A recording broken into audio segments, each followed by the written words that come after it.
Bonjour à tous, je suis vraiment très heureux de vous accueillir pour ce webinaire qui clôture l'année. Rafraîchir nos villes. Quels outils, quelles méthodes? L'équipe de Territoire et Conscience est ravie de vous réunir, nos intervenants bien sûr, tout d'abord, mais aussi tous ceux qui participent à ces débats, les élus, les journalistes, les juristes, les étudiants intéressés par ce sujet d'extrême actualité.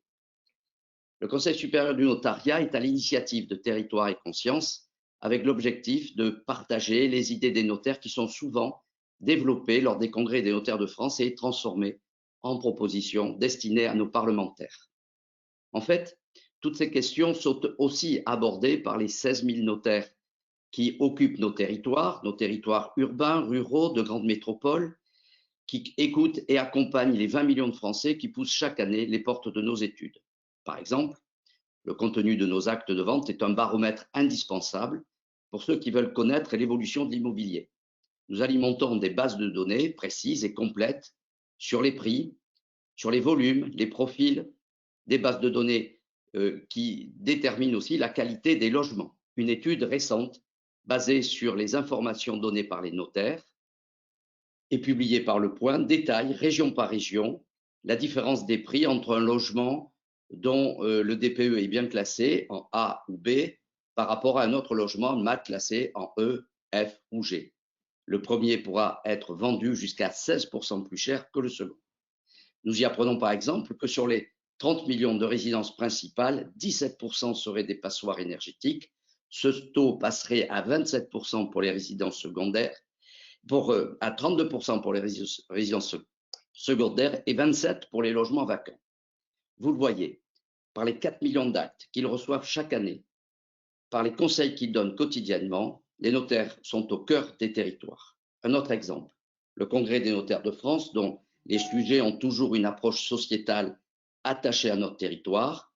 On parlera toujours de déplacement, de protection, de logement, de revitalisation des cœurs de ville, d'artificialisation des sols ou d'énergie.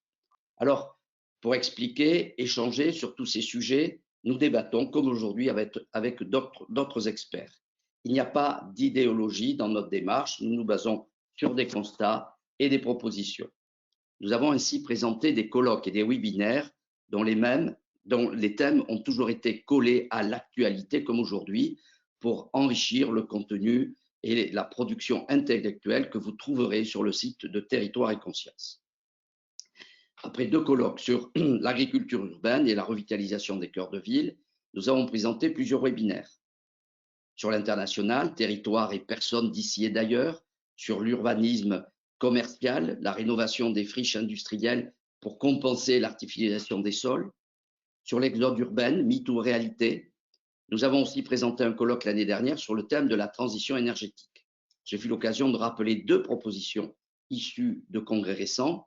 Il s'agissait tout d'abord de créer une servitude légale d'isolation des murs par l'extérieur et une possibilité de donner congé pour rénovation énergétique d'un logement. Le sujet du dernier congrès des notaires de France qui s'est tenu à Marseille était l'ingénierie notariale pour une société harmonieuse. Mon confrère et ami Romain Hillet, notaire girondin, était membre de la première commission sur l'immobilier.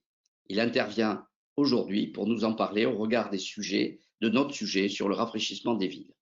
Il sera accompagné d'abord de Jean-Michel Jacquet, architecte urbaniste et président du think tank Droit de Cité, puis de Martin Handel, professeur associé spécialiste du rafraîchissement urbain, et enfin Didier Chaplon, adjoint à la mairie de Rennes, délégué à la biodiversité.